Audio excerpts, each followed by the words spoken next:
you're like a man of, you're a cornucopia of business and faith. That's what I'm going to call you right now. Oh, okay, something like that. Yeah. Sure. And now we could dump it all out, or we could pull out fruits and veggies and nuts one at a time. What do you put in a cornucopia? I think you nailed it. Yeah. You hit it with a stick and fruit goes flying everywhere. It's not a pinata. It is not a Native North American pinata. No, that is not. Don't think for what Native American. Is that what? Isn't that, Yeah, I think it comes from Oh. like from the original Thanksgiving. Indigenous. Yeah. Wow, I did not realize I mean, that. we always colored them in grade school around Thanksgiving, so yeah. Fair. Okay, I thought it was just because it was fall colors. So...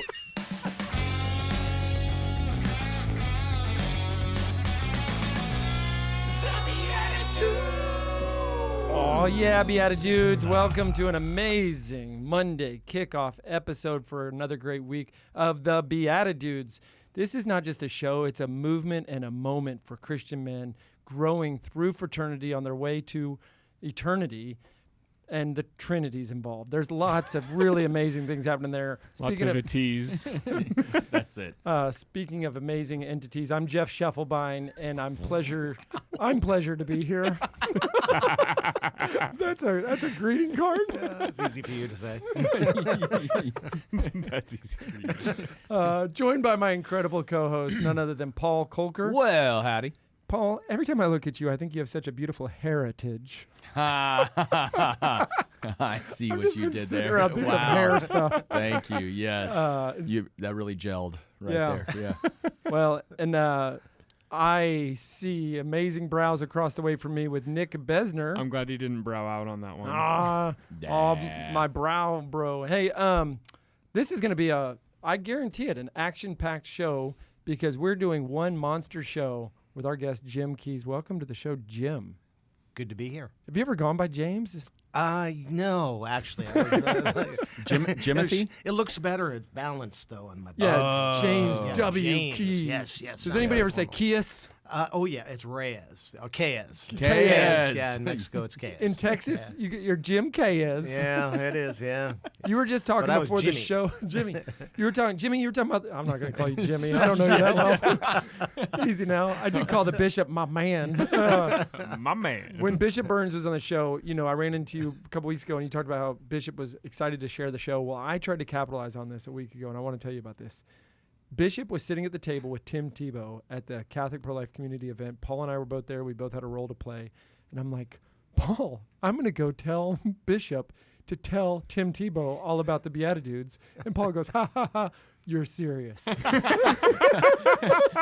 He's like, he's going to actually do this. Yeah. So I stood up, I walked over there. I knelt down between Bishop Burns and Tebow. And I said, Bishop, did you tell Tim yet about when you were on the BeatiDudes?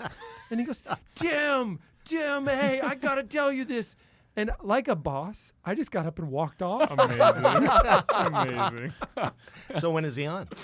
We've been trying, Jim. I feel like you might have more pull than the Bishop. Let's do it. Let's I get him need here. you to play this out. We actually made a request for a 6-minute episode and got denied. Really?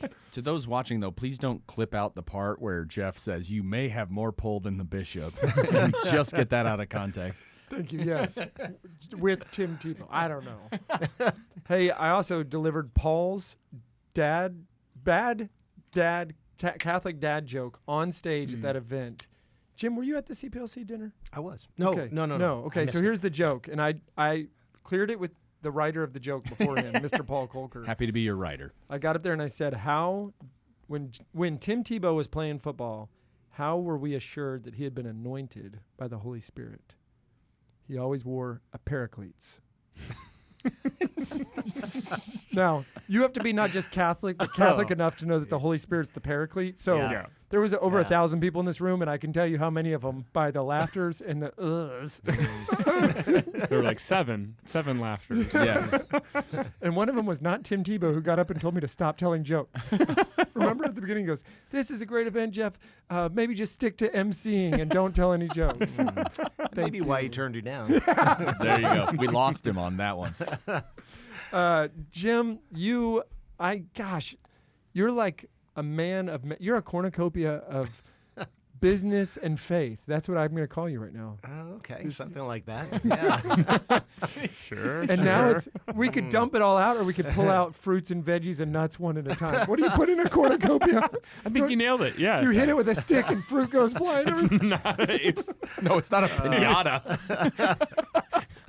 It is not a Native North American pinata. No, that is not. Don't think for one Native American. Is that what? Isn't that, Yeah, I think it comes from Oh. like from the original Thanksgiving. Indigenous. Yeah. Wow, I did not realize I mean, that. we always colored them in grade school around Thanksgiving, so yeah. Fair. Okay, I thought it was just because it was fall colors.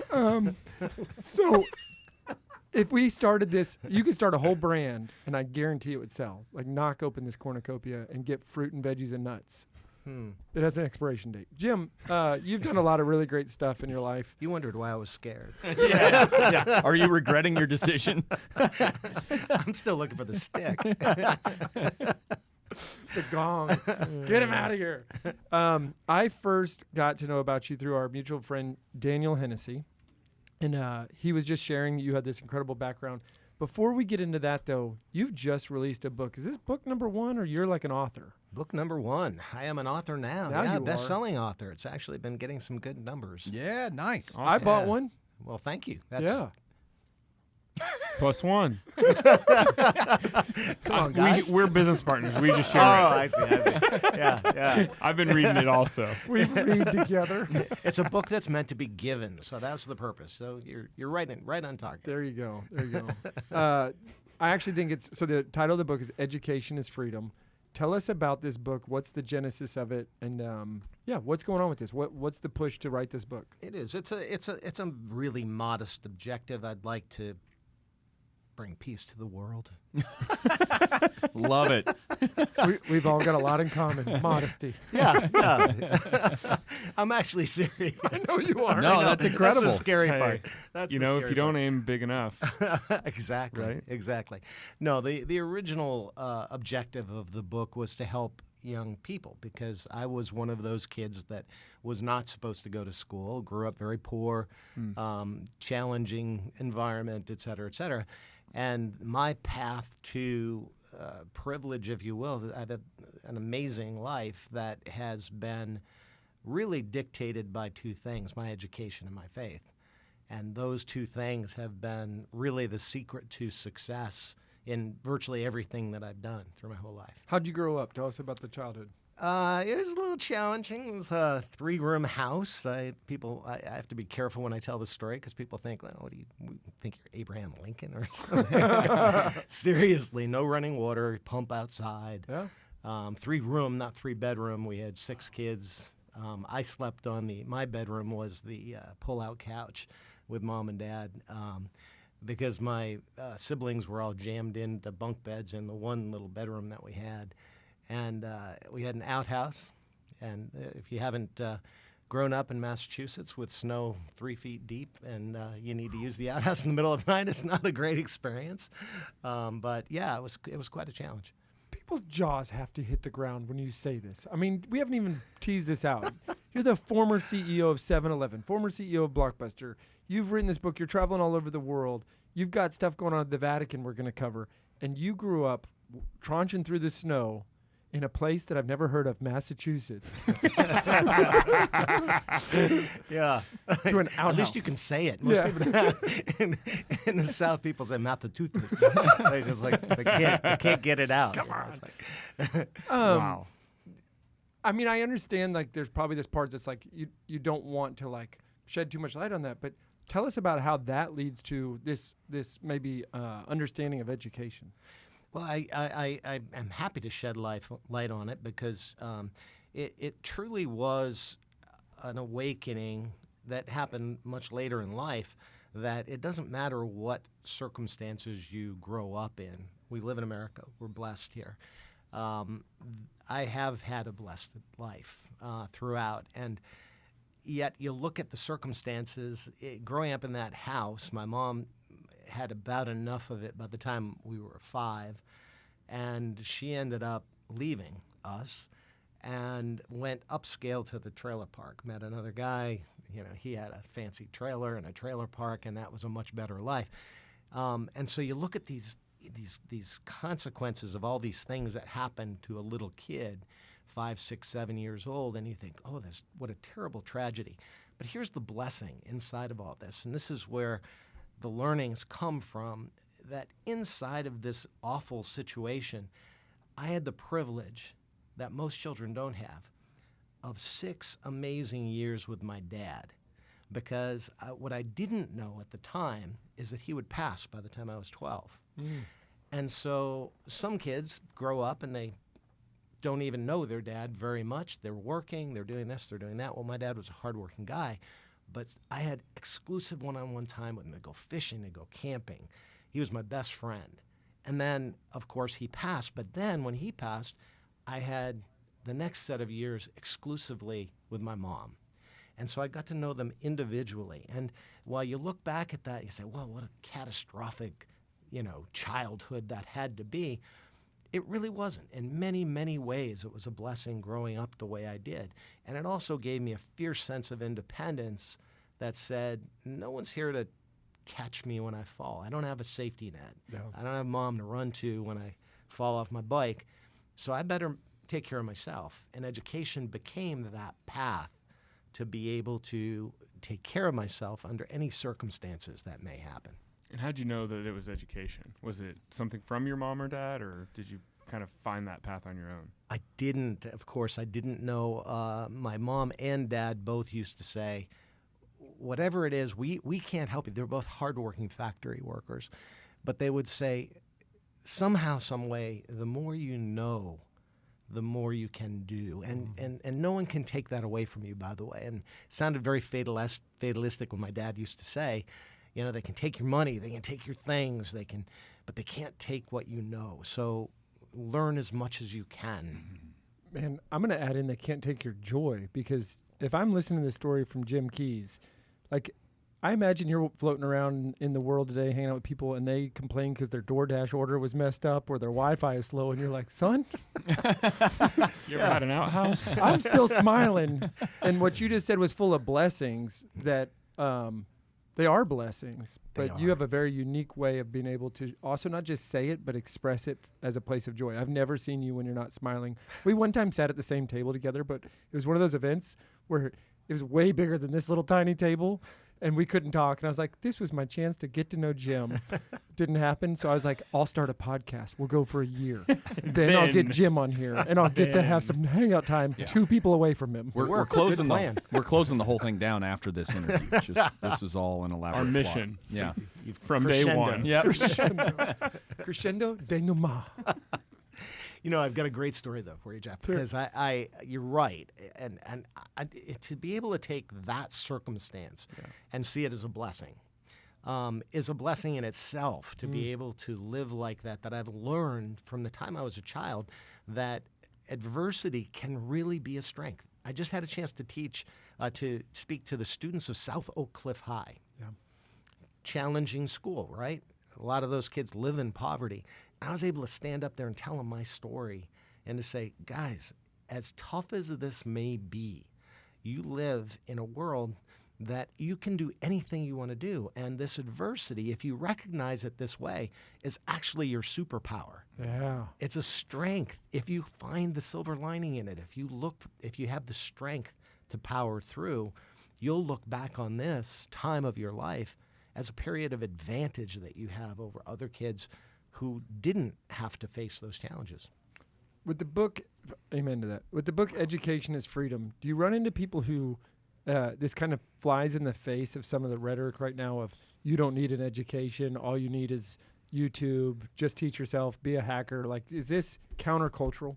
It is. I've found myself in a position that I'm the sort of counterpoint to this narrative that school's not relevant anymore. He's a voice in the desert eating locusts. Yeah, exactly. Crunching on them. And I'm spitting them out because seriously, it's such an important counterpoint to have, because this is a trap. So many people are caught up in this negative narrative about all the bad things that are going on in our schools, and it all is fear-based.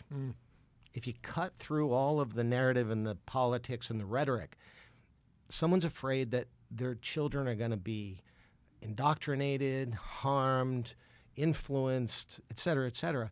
And meanwhile, they're there to learn. But you can't take them out of that environment and deprive them of the ability to learn. So it's a terrible conundrum. There is an answer to it. I've been out there preaching the importance of education, learning, however you get it, but also the importance of that formalized process, because many of us need the discipline. We can supplement that formalized process if it's inadequate with technology, with other things, but it's so critically important today for society.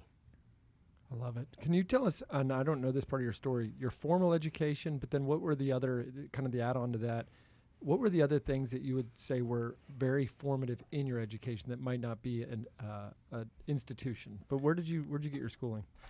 Well, I had the blessing of attending the College of the Holy Cross. So I had a good Jesuit education at college. That was my first exposure to a Catholic education. I went to public school, of course, as a kid. We couldn't afford private school. And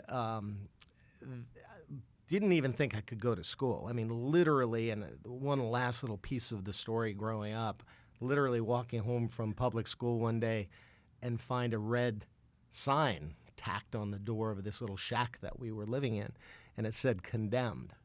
I didn't know what the word meant. So to be able to go from that to the College of the Holy Cross was an incredible blessing. And again, Jeff, you talked about all of the narrative today. School's too expensive. Who can afford it? Well, I couldn't afford College of the Holy Cross. It was $10,000 a year for room, board, and tuition. But I worked. And I worked at McDonald's, and I drove a truck. I did everything I could do. I even, instead of living on campus, I just paid for tuition and lived at home so that I could commute. And that way I'd get the most value for the dollar without spending the money on tuition, because I certainly couldn't afford that. But who did you live with after both parents passed? Well, my mom lived until a little bit later. She lived until I was late 20s. Oh, okay. And Got it. So I lived with her through high school. Got it. She moved. She went upscale. Oh, yeah. She moved. Right. Then your dad passed. Got it. Right. I'm on So this she was in the timeline trailer here. park. Yep. Yeah. She tried to spare me the trailer park, which wasn't so great, because she kind of moved in with her friend who hated my existence. And you'll read about that interesting little dilemma that I had in the book. But bottom line, all of those things gave me the strength to do what I had to do, and I ended up at College of the Holy Cross. The one thing that my mom did bring with her was her faith. So my dad was Baptist. I learned his faith with First Baptist Church of Grafton, Massachusetts. There you go. A little choir boy, actually sang in the choir. And my mom, being Catholic, I started going to Mass with her and converted when I was like 12 years old. So it was a huge blessing. My goodness. Wow. So the tagline could be from condemned to redeemed. There you go. Love that. I thought you were going to try to make a rhyme to redeemed. Oh, no. I love, Yeah. it's crazy. Still working on It's a that. wild story. Part of the Still story. working on that redemption thing. Yeah. Well, I think guess we a all way are. to go, yeah. We all are, yeah. No, but In that's what- process. Yeah. Yeah. Loading. You weren't loading. listening at confession last week, were you? What? No. But we have some playback for that right now. No. Okay, so wait, do you still sing? Oh, gosh, no. Come on, No. Jim. You were a choir boy. Once a choir boy. Yeah, my voice changed, I think. Not for the better. Do you Yeah. play musical instruments? I do. I played the organ for church. I was a church organist as a kid. I'm going to keep asking until I get to this. Like, are you some sort of an expert pianist or something? No, I'm horrible. What I've discovered is I write my own music, and that way no one knows if it's good, Yeah. right? And if you play and you make a mistake, no. That's That was a minor How I chord. wrote it. yeah, How I wrote that's it. how I wrote it. I wanted you to feel that discord. Yeah. Oh, that was See? good. Yeah. And then you do that Jim smile and tell him it's a blessing for you to listen to this. Yeah, exactly. And they buy it. It's amazing. It's awesome. Okay, man, we're going to keep just driving into this. So Holy Cross, what happens in your career after finishing college?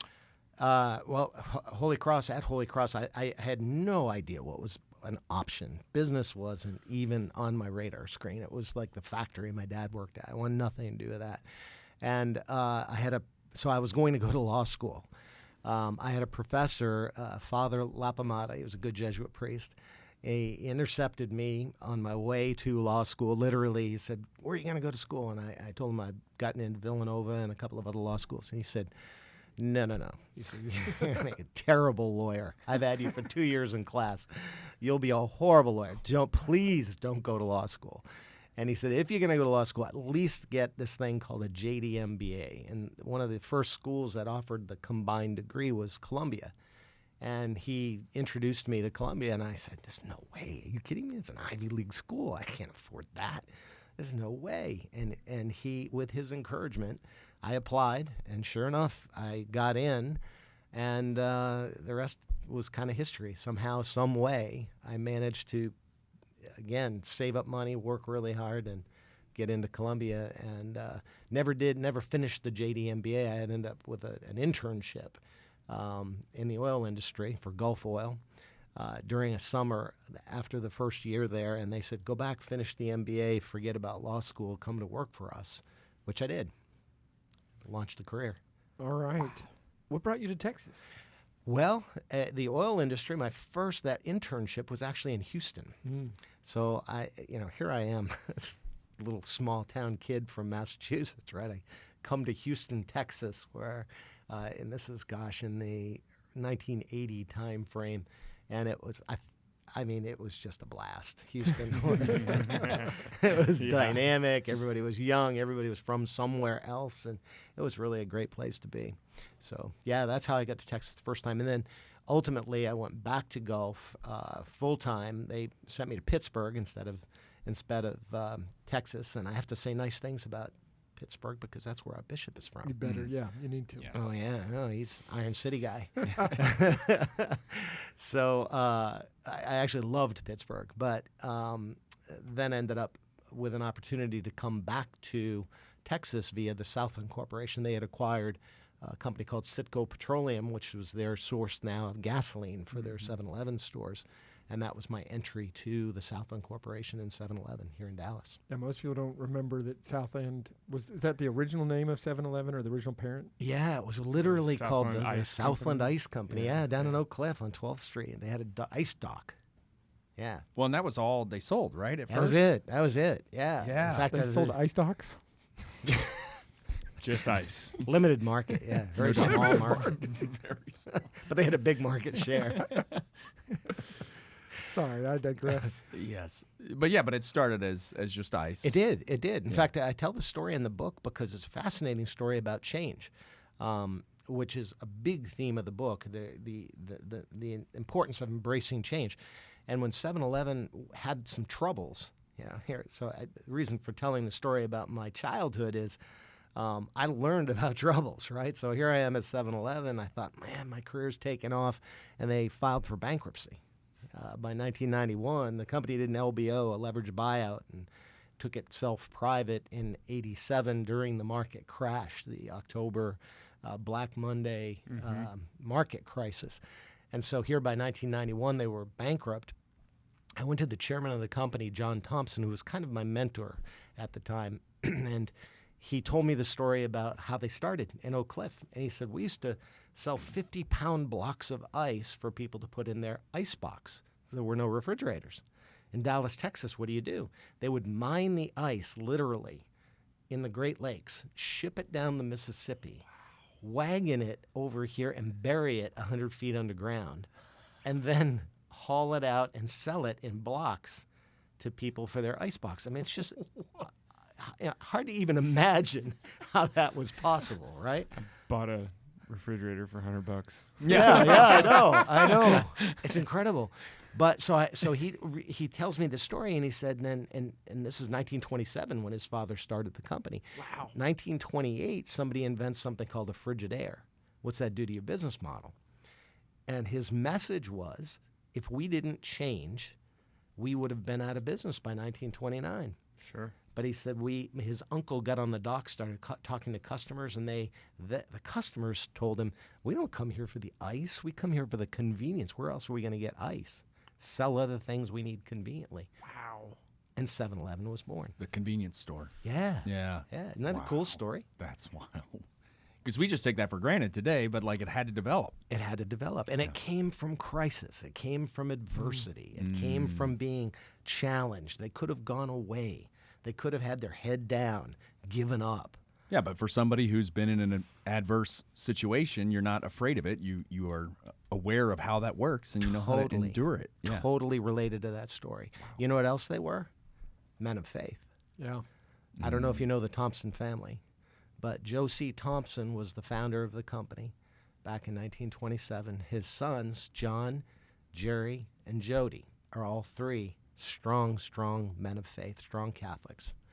And that was evident in the way they led the business. We were regularly seeing their faith have an influence on the Southland Corporation as leaders. The team at Aquinas Wealth Advisors believes that good values and good returns are not mutually exclusive. Using a tech-smart and morally sound approach, they provide investment alternatives that align with Catholic teachings without sacrificing returns. These days, faith-driven investors are finding it hard to know where their money is going. They have no visibility into what their dollars are supporting, but there's a better way. Thanks to the Faith and Finance Score from Aquinas Wealth Advisors, you can look into your current holdings to see what you're supporting and make a switch to an advisor that aligns with your values and gives power to your voice. Check out AquinasWealth.com today. Hey BeatiDudes, it's Jeff here. When Nick and I set out and we started this company, Undivided Life, we decided to not use traditional healthcare, but we went with Solidarity HealthShare because we thought it was an affordable and ethical alternative that matched the needs of our business and our growing families. Since then, my family put Solidarity to the test. We've had pregnancies, babies, emergency room visits, even a brain surgery for one of my children, and Solidarity has been an incredible partner and has also had the cost and the ethical approach that we love. Here's a link for you to go check it out. learnmore.solidarityhealthshare.org/BeatiDudes. This is your chance to be in solidarity with the Scheffelbein family.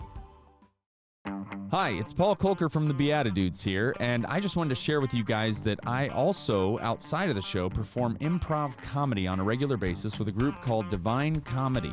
So what we do is we come up with everything on the spot, so whether you're looking for faith-filled, fun, family-friendly comedy for your youth night, or whether you're looking for clean comedy for your corporate event, Divine Comedy can perform for your group and even get you in on the action. So if you'd like to hire us to come out and perform for your next event, check out DivineComedyImprov.com. Divine Comedy, an inferno of fun.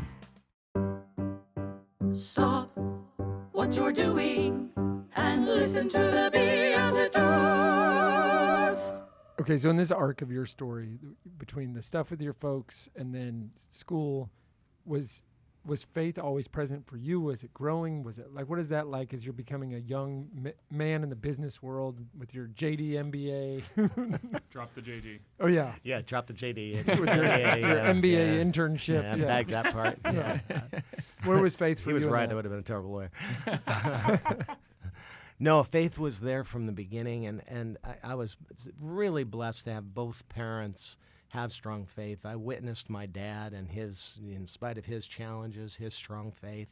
I was then, with my mom, able to be introduced to the Catholic faith. And so in a way, I thought I had the best of both worlds because I saw two very different perspectives all coming together, you know, under the same God and the same faith, really. And it helped me so much as a child to realize that our differences are irrelevant. What we have in common is so much more important than all of the differences everybody gets hung up on. So yeah, that was my first introduction to it. And of course, it helped as I dealt with all of those challenges as a child. I don't think I could have made it through, but for that one consistency of never feeling alone. I made it through. You rose up the ranks at the 7-Eleven group, right? I did. Where'd you start and where'd you finish? Let's see. Well, starting when they brought me into 7-Eleven, I was head of strategic planning for this new oil company they had bought called Citgo Petroleum. So I did that. We were successful, turned around the company, took it from losing money to making a lot of money, and then they sold that division to PDVSA, the government oil company of Venezuela. Kept a supply contract for the stores, and then the Thompsons actually called me down to Dallas and asked me to stay with the parent company to lead their retail gasoline business. I was a child. I was like 25 years old or something. I can't believe they entrusted me with a $2 billion piece of the business. Yeah. But they did. Like you said, you had to grow up quickly, though, right? Like Yeah. As a kid, so yeah. Very, yeah. I looked like I was 47, I think. I had a little mustache. And then how long were you with that organization? Well, I was with 7-Eleven, the Southland Corporation, for 21 years in total.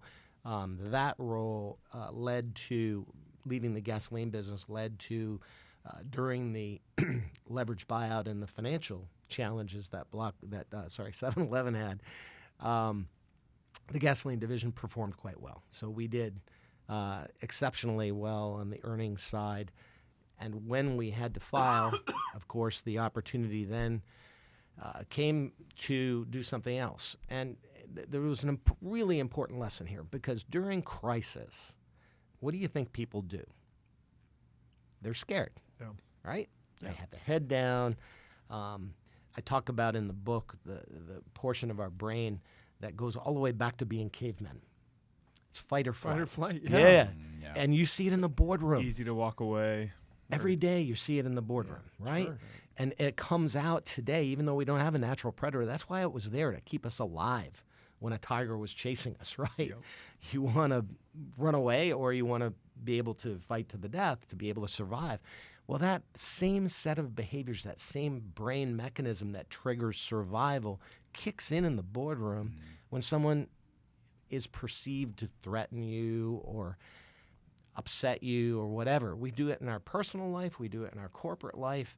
And so the antidote to that is knowledge, to be able to understand the circumstances and to be able to power through it. That's the advantage that I have, having had all of these different periods of crisis, that somehow I've been able to understand that difference between this is truly going to hurt me or I'll be able to make it through. Well, the book, I mean, you're nailing the title of the book here, right? It's Exactly. that knowledge is a place of freedom, because now you're free from this this animalistic side of who we had to be as cavemen, that we don't have to be. You neither nor need to fight or flight in a moment of just business struggles. Like Exactly. just the next thing. Exactly. And the antidote to it is knowledge. And the more knowledge you can build, the less you have to be afraid of. We were talking about Yoda earlier. Yeah, right before the show. We were. That's how we warm up. Yeah, exactly. We were telling Yoda jokes. But Yoda, actually, it was an ancient philosopher that said this first, but Yoda used it in Star Wars, which is that fear or ignorance leads to fear, and fear leads to anger. And anger leads to violence, and it's a negative cycle. Yeah. And we see so often people get in that negative cycle. So what happens when you're afraid as a kid? You react, lash out, or Wet your pants. Change your shorts. Yeah, I was gonna say Change your shorts. No, I meant something more wholesome. Like you cry for mom, Sure. and she comes in. That's bad. and she turns on the light. And when the light comes on, what happens? Fear All goes good. away. Fear goes away. You can see. Yeah, there's no boogeyman. I don't have anything to be afraid of, right? That's knowledge. But you know what else it is? Faith. Yeah. A light shines in the darkness. Exactly. Yeah. There's a similarity there between knowledge and faith, because both represent the light that takes away fear. And when you take away fear, you can do anything. Well, and I think Pope Benedict emphasized that faith is a way of knowing, so that it's one of the ways that we can know things. Exactly. Yeah. Exactly. Do you know when we had J.J. Sanford on here, the president of the University of Dallas, he talks about this, right? You started with ignorance, so did Yoda. Ignorance, and it leads to this cycle that gets you to violence. Yes. And he wrote this paper about why have we lost the art of arguing without quarreling. But arguments are a well-formed debate. You can argue your side. You can hear the other side. Quarreling is most of what we see on social media that's starting to spill over into our real lives. But I think it comes from a place of ignorance and not knowing. It's exactly right. And JJ, I love JJ. I quoted him in the book because, cool. Yeah, I have huge respect for him. And basically, he's right. It is this negative cycle that you get into that comes from a place of ignorance, and it stops critical thinking. An entire chapter in the book is the importance of critical thinking. JJ teaches that, and he emphasizes the importance of it because that questioning, that back and forth, that seeking of knowledge, seeking the light is what takes away the fear, and it eliminates that need for argument. Jim, I want to go on record and just say that if anybody's listening to this, the University of Dallas is an incredible place to put children or young adults so that they can learn how to think and how to think critically and go through this core set of courses in that Catholic liberal arts. And if they're looking to sponsor a podcast, this would be an excellent one. So I just thought I would put that out there. I think he has to now. We've just given him an advertisement. I know, I'm right? just being helpful preemptively, and the bill will show up later. I'll carry it over there. It's right down the street. Yeah. Vatican Valley. I've got a somewhat more serious question. I'll be Obar. the judge of that. Obar. Talking through some of the adversity that you've overcome, seeing it with, I'm sure, employees' challenges in your own career and businesses. Like, as a parent, one of the things that I always think about is, yes, on the one side, we want the best life that we can give to our children. On the other side, they don't have those same challenges. Like, how do you balance those two things, and what have you done? I don't know if you have kids, but how have you Force them to go sleep in the snow. Yeah, exactly. There's your latrine. You only use the outhouse. It's a good thing I don't have kids because I would. Okay, I'd make okay. them use the outhouse. Yeah. I'd Just build curious one. if you have any thoughts on that. Preston Trail, there'd be an outhouse back there. The golf course may not like There it. you go. It's for the kids. Yeah, it's for kids. Just get over it. And hole 7. Some fake snow. And hole 7. Yeah. If you, Give me both. For the hole, not the hole. Yeah. You don't hit Yeah. it into the latrine. correct. Okay. Correct. No, Serious that's question. The serious answer to the serious question is that is a problem. I have so many friends that are so blessed with their life, and they've made money and they're successful, and they naturally want to give their children everything they possibly can. I would want to too, but what I'm trying to do, part of the objective of the book, is you don't have to suffer that adversity. It can be an advantage if you take it right, but I'd like to spare others that the reality of having to experience those things, and still give them the set of tools that are necessary, whatever your adversity is, because everybody has some level of adversity, right? For sure. Mine just happened to be a little more severe. So if they can just turn the same tools that I was able to use into, maybe someone bullied them at school or something, they can still use these tools to get past that and to see that bad situation as a learning experience and an opportunity. Yeah. It's good. We're about to talk about Blockbuster, but I want to point out one thing first, which is our previous guest before you, the week before, is Steve Picorni, and he's from Freedom Coaching. Yeah. Your book is Education is Freedom. And this really cool theme comes out that I think people from the outside looking in, or that aren't well formed in our faith, perceive religion, Catholicism, the magisterium as a stripping away of freedom, that it's control. Yeah, But it's they just a miss- bunch of rules. Yeah. Yeah. And they miss the point that it is the pathway to freedom is when you have this faith, because then you are able to be in full integrity with who God called you to be, running towards things that are of a higher virtue, in service of others. I mean, you can kind of keep going down this list of what freedom is. Freedom isn't doing whatever you want.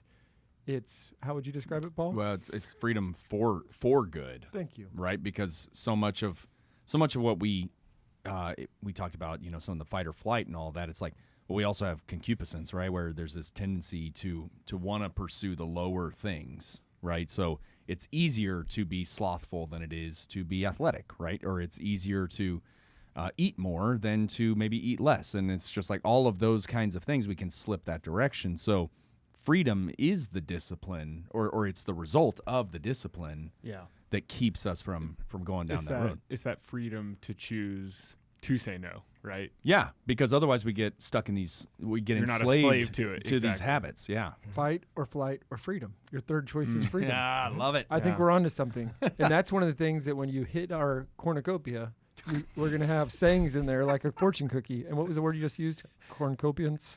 You just said Concupiscence. That's actually the brand. Cornucopians. Cornucopias. Yeah. Full of wisdom. I swear we can make a lot of people happy with this. This could work. Yep. It could not, but it could. Yeah. There's a non-0% chance Yeah. that this could work. Yeah. I don't think I'm going to be CEO of that. This is just a test market. You're I accept your wisdom. wanna I let you got know. Stick around. We got a lot more. Some of No, them you are know what awesome. else? You know what else freedom is, though? To take it back to a serious note for a second. Yeah. Freedom is the Beatitudes. The It real really ones. is. Yeah, the real ones. Not and the dudes, the dudes too. But think about it. Think right, about it. The yeah. one thing that I see in the Catholic Church now that terrifies me is the division within the church, within our own people. And you know what's causing it? Fear. Amen. I see it. We talked about the schools. They're going to indoctrinate my kids. I've stood up. I do a lot of legatus talks. I was in Denver.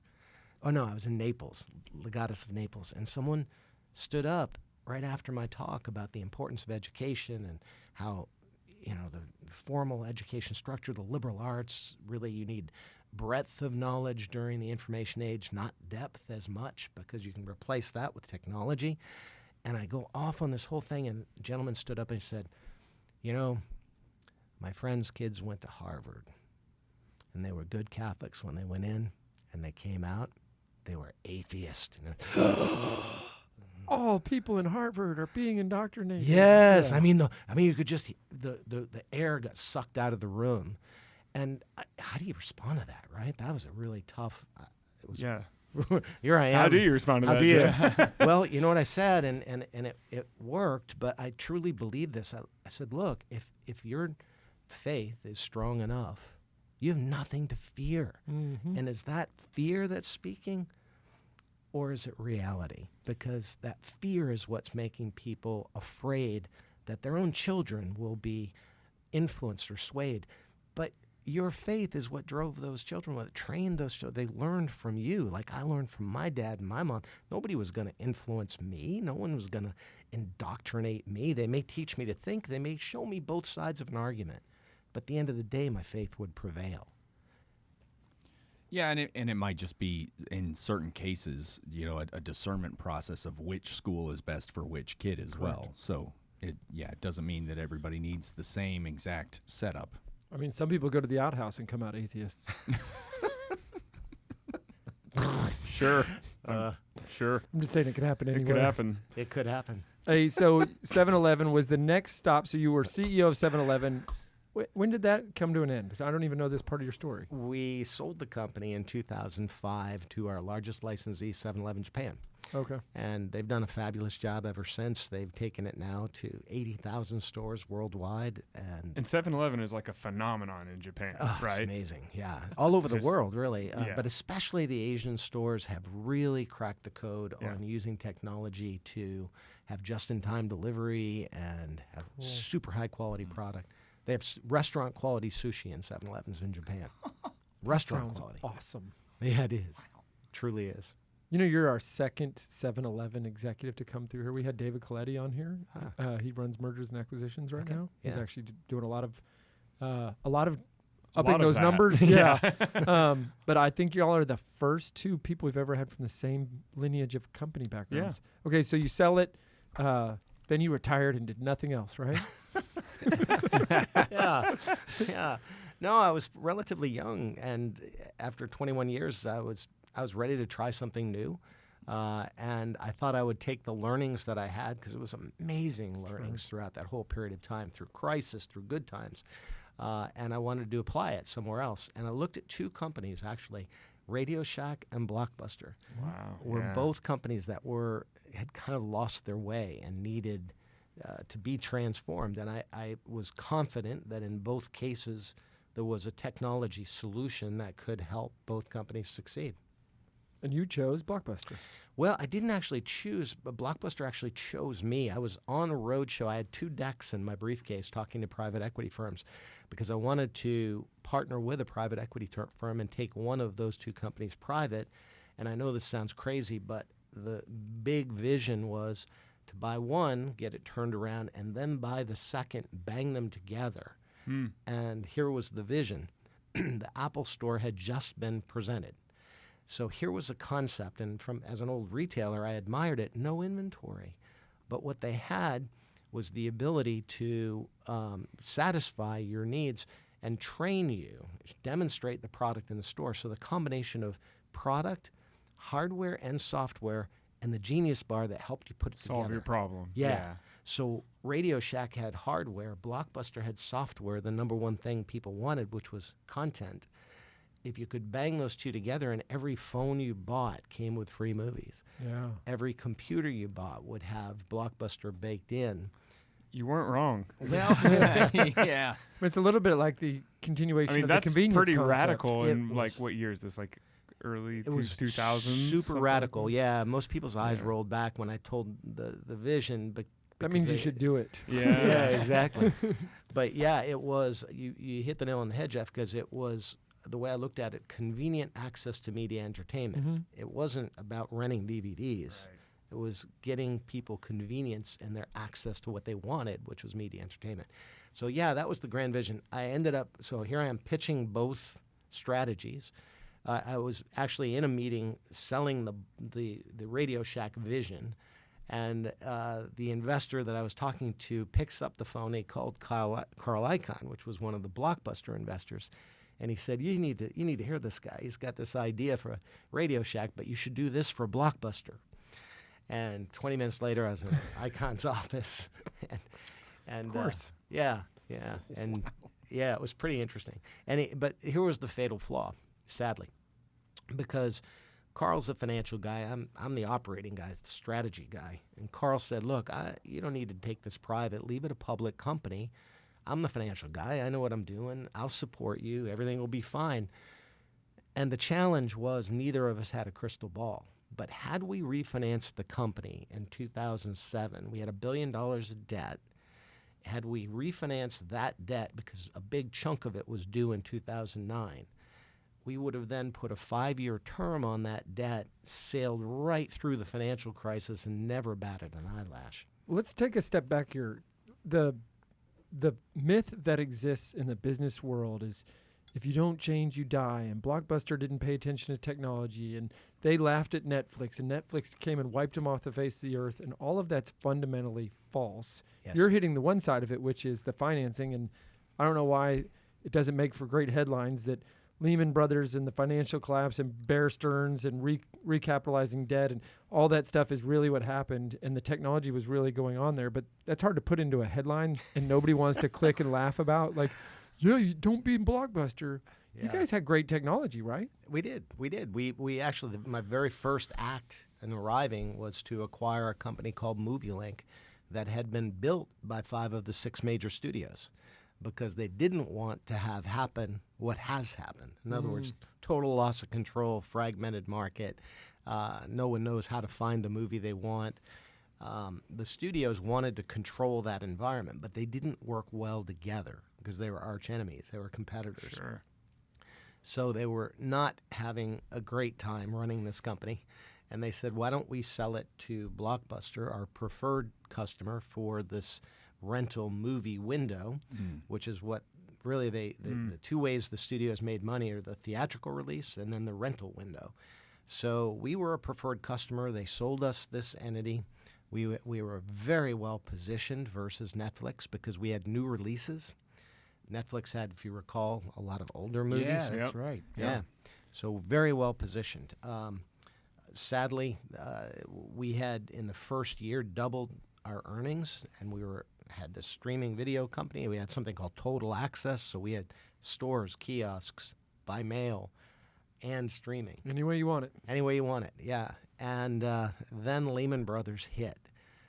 In September of 2008, they collapsed. Moody's at the same time gave us a 2-notch upgrade in our debt rating, which meant now we can finally refinance our debt. Perfect timing. Yes, except the banks shut down, right? And so no one was willing to do new refinancing. credit. No new credit. And the rumor started that Blockbuster would be filing. So again, fear crept Drives the in. market. Yeah.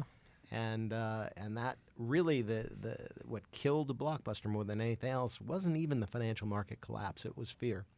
The studios, each of the studios were afraid that if we filed, we had 90-day credit terms, so we had a fairly strong cash balance. As a financial guy, you can see how this came down, right? So one studio got nervous and took us from 90 days to cash terms.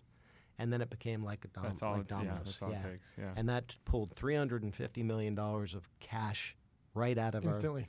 our business in a week. Fear and greed, and fear is stronger than greed. Yeah. No, that's exactly Correct. It's so true. Correct. Yeah. Yeah.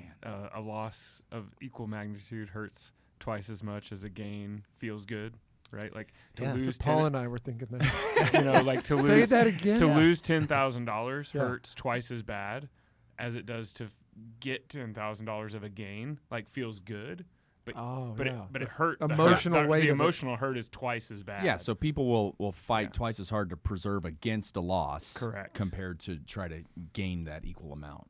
You got to experience a black swan straight up. Yeah. It wasn't the most fun I've ever had, but it was a great learning experience. And I like to quote Nelson Mandela. He was actually willing to be honorary chairman of this foundation when I started it, called Education is Freedom. And he was too ill to travel to Radio City Music Hall, so he did a video basically announcing that education is freedom is the solution for the world, really. And he had a great expression, though, that I fall back on. He said, I never lose. I win or I learn. Mm-hmm. And the learnings in that Blockbuster case are so rich for any company because it's all about all the fundamentals of managing cash and communicating. Right. Yeah, there's like probably a million people that when they learn the story have this aha moment because they've written it off as this very simplistic way of saying that a company failed. That's not what happened. And it wouldn't have happened that way if it was technology. It would have been a much different bleed. Oh, exactly. So Yeah. I hope everybody gets a chance to kind of go back and research that. And Yeah. really, it's par for the course on all of your adversity creates your biggest strengths, too. Yeah, Yeah, exactly. it's a You wanna- cornucopia of lessons. It is. It's, I told you. There's Whack a- it. Sorry, I There's the nuts again. Whack it. Yeah, whack it. I'm afraid the stick's going to come out any second here. Oh, it's going to be a whole bunch of stuff's going to fall out and one black swan, and you're supposed to shoot it when it's coming down. It's like Duck Hunt. This Black is- Swan. I'm in. On. Sounds pretty cool. It's video meets reality. So you want to hear the blessing? Yes. Please, In all always, this. please. always. So I got You Take never away. stop smiling, so I punchline. know it's coming. Yeah. I'm telling you, I swear the Holy Spirit has followed me around since I was a little kid, and this has kept happening. The circumstances 7-Eleven ended up being silver lining in the cloud. Wow, 7-Eleven came out stronger, better. I came out with promotion out of that catastrophic circumstance. Blockbuster, terrible situation, ended up being better. The secret weapon that I've been talking about that's in the book is how do you manage through crisis, right? And the secret weapon that I discovered, and I'll share with you how I discovered it, has now 35 million views on Instagram. Oh, yeah, you went super viral or something. I went super viral with a message, but the backstory to the message, I don't tell people the backstory. I don't know any of this. This is like a whole News new layer. Oh, yeah, this is no. all news to me. I will share this with my BeatiDudes. Yes. Shortly after becoming CEO of 7-Eleven, I was suffering from that imposter syndrome stuff that we always go through. Oh my gosh, can I do this? And, am I the right guy? I have big responsibility now. It's a global company. I have 400,000 employees. All that stuff going through my head. And one night I have a dream. And in this dream, I thought I had died because I had that out-of-body experience that people describe, very consistent when people die, right? The bright light, the incredible feeling of warmth and love, right? I had that. And I didn't want to wake up because it was so powerful. And I thought for a second, did I die? No, I think I'm still here, I think, but I'm sleeping. So this must be a dream, but I don't want to wake up. And in this dream, I was told that I had a gift, but I had to do 3 things to get this gift. And I went down this path trying to satisfy the needs to get these 3 things. And the first, I came back and I said, I know I'm going to have to change somehow to be worthy of this gift. I will change. You trust me. I can deal with change. Bring it. And I got this warm embrace, like, wow, you passed the first test. The second was, again, I thought I was going to fail, but I came back and said, I just can't figure out what I'm supposed to do, but I know I can do it. Just give me the chance. I can do this. And the second way I passed the test was confidence. And the third, now I was challenged. I was given a task, a real task. Here, take these 2 sticks and make something that will change the world. And now I'm like a scientist, right? I'm like trying to lay it out, and I'm trying to figure out, do I cut them? Do I splice them? Do I tie? Do I bend them? What do I do with these 2 sticks? And I came back with a simple solution. I put the 2 sticks in the sign of a cross. And I said, And again, the warm embrace, congratulations, you passed the test. The test was clarity, simplicity. And then I wake up. I was going, oh, no, no, I didn't get my gift. I wake up, I write down those 3 things as quickly as I can on a piece of paper. I shake my wife, wake her up. She says, what? I had this great dream. I have to tell you, you're not going to believe this dream. Here's what happened. And I grabbed the piece of paper. I said, I wrote down these 3 words. I have no idea what it means, and I'm so upset because I didn't get my gift. And she said, dummy. As only your wife can say. Yeah, as all good wives Term of do. endearment. Yeah. Yep. That is your gift. You have an uncanny ability to embrace change, bad or good. You can find a silver lining in it and keep your head up. Secondly, you have a weird sense of confidence. You think you can do anything. And if you don't know how to do it, you'll go figure it out. You'll learn it. And the third thing is, you've got an ability to take really complex problems. I don't know how you do it, she said, but you can take really complex, difficult things and break them down so even a 6th grader can understand it, which happens to be an Einstein quote. If you can't explain it to a 6th grader, you don't understand it yourself. And he talks about simplicity and clarity. And so, yeah, she said, that is your gift. You have those 3 things. So I get on this YouTube video, and a young man says, interviewing me, what's the secret to success? And I said, I'll share with you. Change, confidence, and clarity. Those 3 things will help you overcome fear and take you through any crisis, whether it's personal or professional. And you too can succeed with those 3 things. That video, that message now has been seen by 35 million, mostly young people. Good. To be able to help them deal with the same kinds of challenges in their life. Isn't that cool? Everything about it's cool. Is it cool? What part isn't? Yeah. It's the 4th C. It is cool. Super cool. Okay, you want goosebumps? Yeah. You know what day it was? Christmas morning. How did you and this guy do a podcast on Christmas morning? No. Winnie, the that's dream. That's the gift. Yeah, the gift. It was a gift, Christmas Jeff. gift. It was Christmas morning. Yeah, probably the That is awesome. Probably the That is- influence of midnight mass. Sure, right? You know, you sure. go to midnight You're mass, you're yeah. all feeling all holy and everything. But no, Sorry it's for my Incredible. Incredible. Isn't that cool? But it's Beautiful. I swear, it's the power of the Holy Spirit. Amen. That doesn't just happen. It is the confluence of events and circumstances that make it possible to share such a powerful message.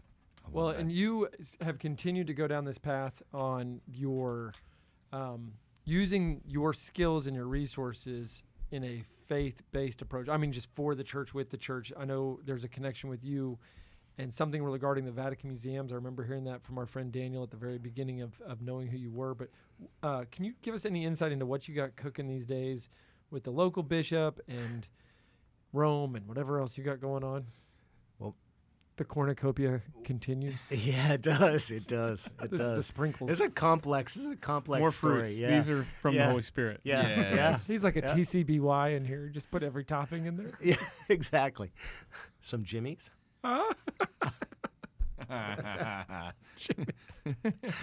Anyway, But if you didn't see that on YouTube, you need to go watch the delivery of that because that was pure gold. I loved that. Anyway, we are blessed in Dallas with, we talked about the University of Dallas. We have an amazing diocese here in Dallas with some amazing people. It's like an alive diocese. It's incredible, and is now the largest denomination in Dallas. It's gone from several hundred Catholics when I moved to Dallas to now 1.5 million or something like that. Yeah. We blew right by the Methodists a while back. They don't know it yet, so. And we're also humble, so we have to. Yeah. Very Exactly. honking from the HOV. Yeah, exactly. Bye. Do we have bumper stickers yet? Yeah. Can we put that? HOV must have 1.4 million people in your car to ride in this lane. We have. Yeah. I grew up in a small Catholic town.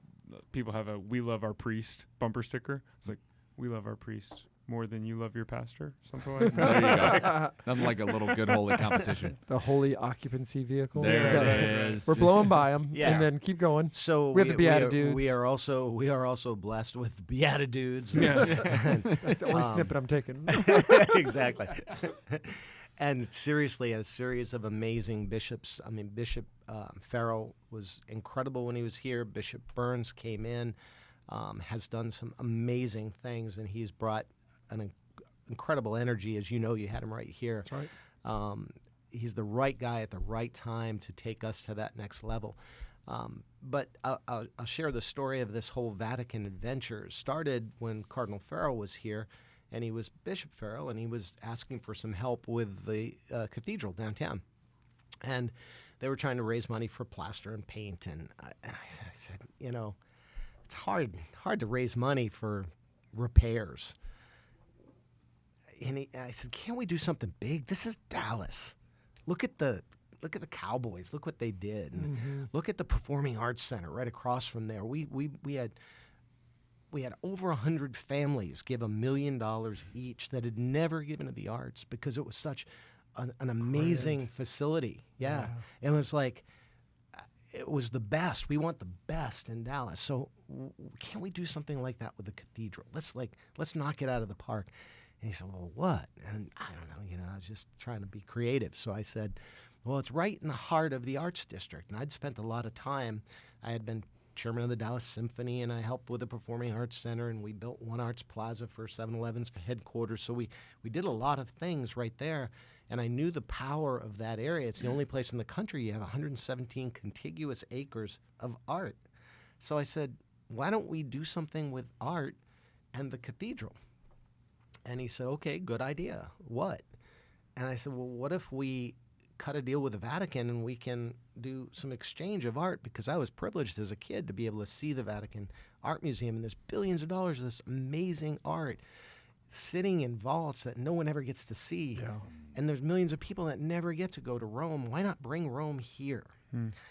And anyway, he said, good idea, kid, but can we raise the money for the paint and plaster first, and then we'll come back and do that later?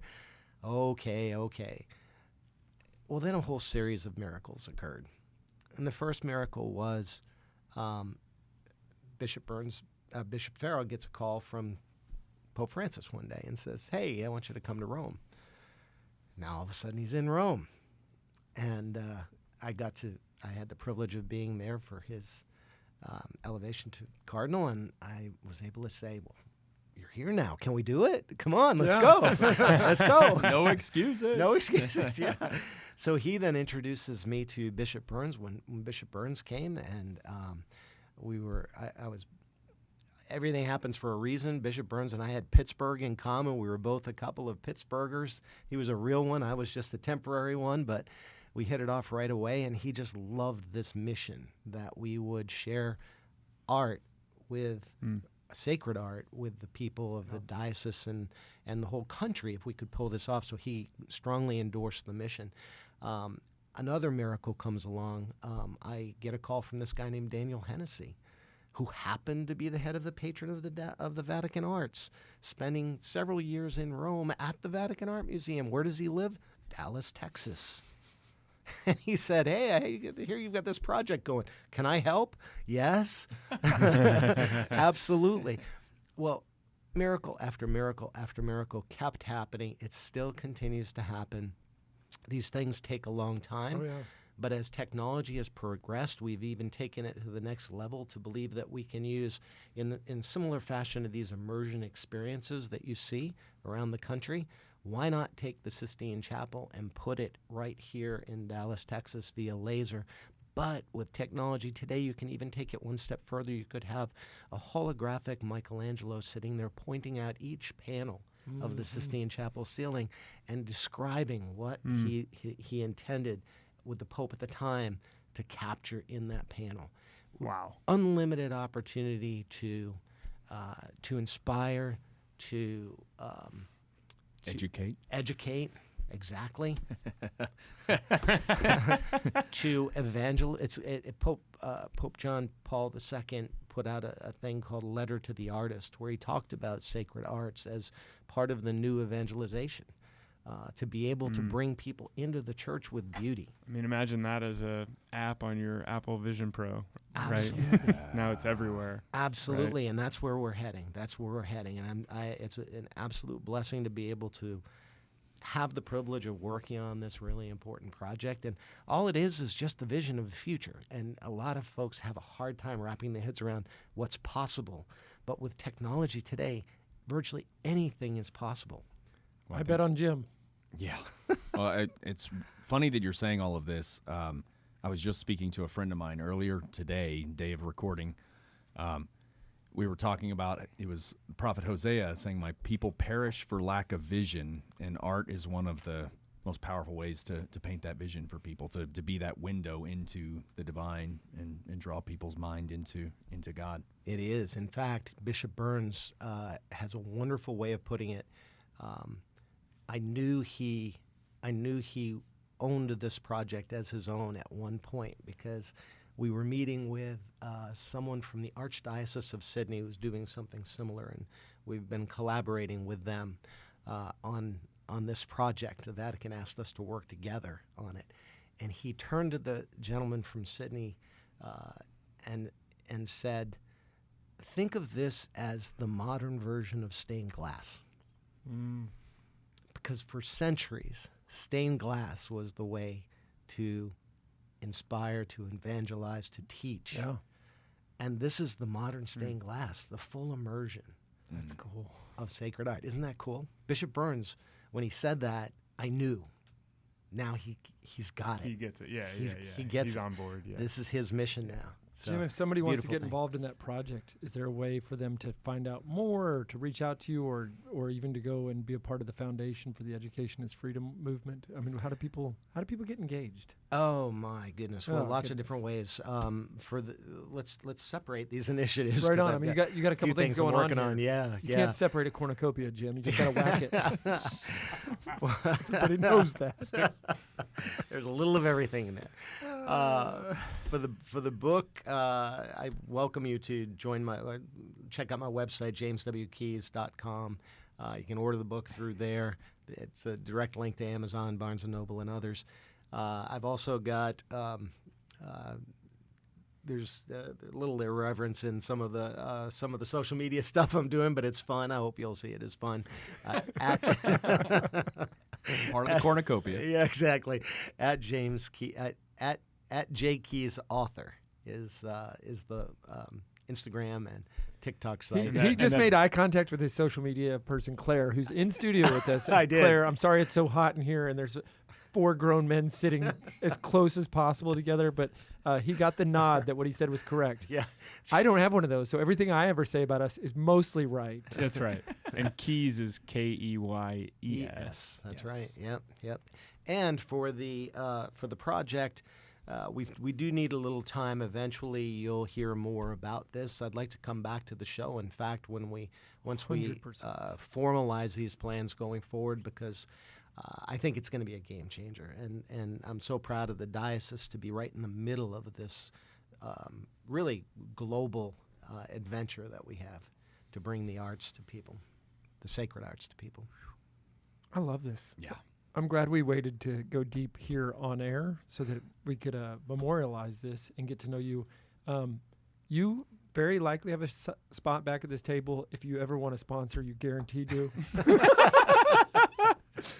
No, all kidding aside, we are so blessed. I mean, I think about the people who've come through here and sat at this table are people who have changed the world, who have brought beautiful art and music, people who are doing incredible work, as clergy, as religious, sharing even the journeys and struggles that they've been through, but all kind of coming back to that joy and blessing of being rooted in Christ, and also understanding the simplicity of our dignity as humans, and then what we have more in common than we do that is separate.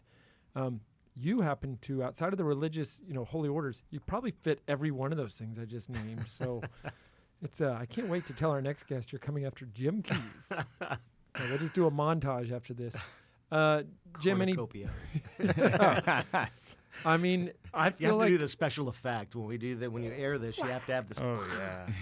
that might go viral because kids these days, they don't know about cornucopias, and if we can bring it back, Right. What was old is now new. Mm-hmm. Yeah, Yep. my That marketing could strategy. work. Everything I said could work. Yeah. I don't think Could they not. smashed the cornucopia. No, Definitely no. not. Jeff just, he Just likes- idea. Yeah. Yeah, it kind of melded a pinata and a cornucopia together somehow. Guys, Inappropriate, I think. I bet I could get AI to make a painting of what I'm describing. You here. could. You could. And it would be just as deformed as we're all thinking you of it, right? You bet. Like you're not really sure Yeah. the AI could do that. I think it'd be frightening. So with that, my friends, Jim, any last thoughts, encouragement for the people out there that are looking for that joy and silver lining and blessing in their life? I think I would just encourage everybody to find the opportunity in every crisis that they have, because fear really is the killer. It hurts us individually. It hurts us collectively, and with our faith, especially as Catholics, there's no reason for fear. There's really nothing to be afraid of. All right, my friends, if you didn't watch this on YouTube, you're missing out. Jim never got that smile off of his face. It's really contagious to be around. It is. Yeah, so we will see all of you in the blessings, including the blessings and the hardships. And for the rest of you, we will See you in the Eucharist. God bless you. Whack it. Thanks for tuning in. If you'd like to join us at our undersized table, subscribe to the video version of the show on YouTube by typing @ that's the symbol @, so shift and 2 on your keyboard, @ the _ BeatiDudes on YouTube. We'll see you there.